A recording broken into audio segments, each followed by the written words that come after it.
Summary of the remarks on Dhammacakkappavattana Sutta. The Buddha said that he, the Tathagata, realized by his own experience the error of the two extremes and followed a middle path. He called the new path discovered by himself Majjhima Patipada, P, the middle path. The middle path leads to the destruction of passions and the realization of the supreme goal of the holy life, Nibbana. The Buddha Dhamma is based on personal experience. Right understanding of the path and cultivation of the path are emphasized by the Buddha. The Four Noble Truths, the fundamental teachings of the Buddha, can be found within ourselves. The first Noble Truth presents dukkha in three forms. A. Dukkha as ordinary suffering. B. Dukkha produced by change. And C. Dukkha as conditioned states, the most important philosophical aspect of Buddhism, which explains and analyzes a so-called being. A being is divided into 5 groups of attachment. This analysis leads to a right view of oneself as one really is. What we call a being or I is only a name given to the combination of these 5 groups. They are all constantly changing, impermanent, and whatever is impermanent is dukkha. This is the meaning of the Buddha's words. The 5 groups of grasping are dukkha. No other being, a soul or self standing behind these groups experiences dukkha. Mere suffering exists, but no sufferer is found. The deeds are, but no doer is found. Buddhaghosa, P. In short, life is movement itself. The second Noble Truth explains the origin or cause of dukkha. It is the thirst in various forms that cause all ills of life and rebirths. Thirst includes desires for sense pleasures, power, ideas, views, theories, beliefs, etc. All the troubles, worries, and conflicts in the world arise from this selfish thirst. The world lacks desires and is enslaved to thirst, the Buddha said. To Part 5.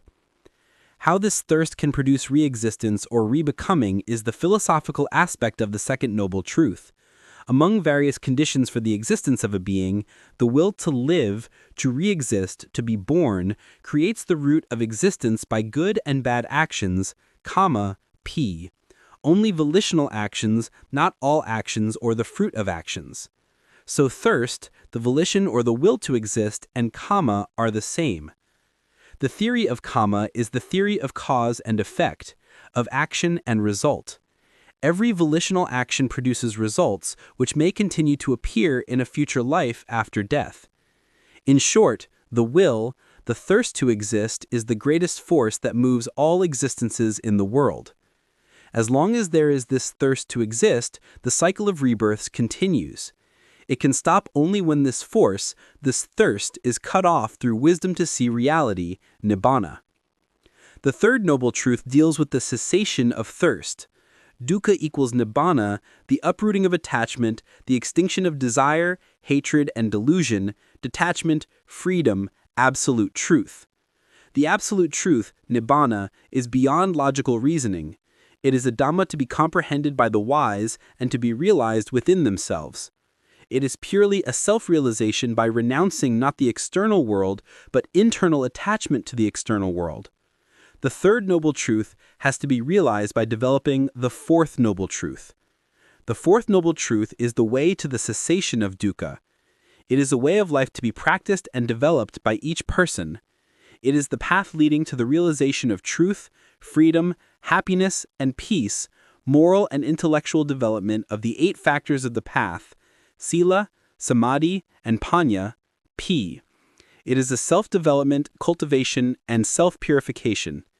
It is not connected with prayers, worship, or ceremony. Who or what is purified? No being nor permanent self but a stream of consciousness is purified by destroying all defilements. Adapted from The Buddha and His Teachings by Narada Mahathira and What the Buddha Taught by Dr. Rahula. Cảm ơn các bạn đã theo dõi kênh của mình. Đừng quên ấn nút đăng ký, thích, bình luận và chia sẻ video với mọi người nhé.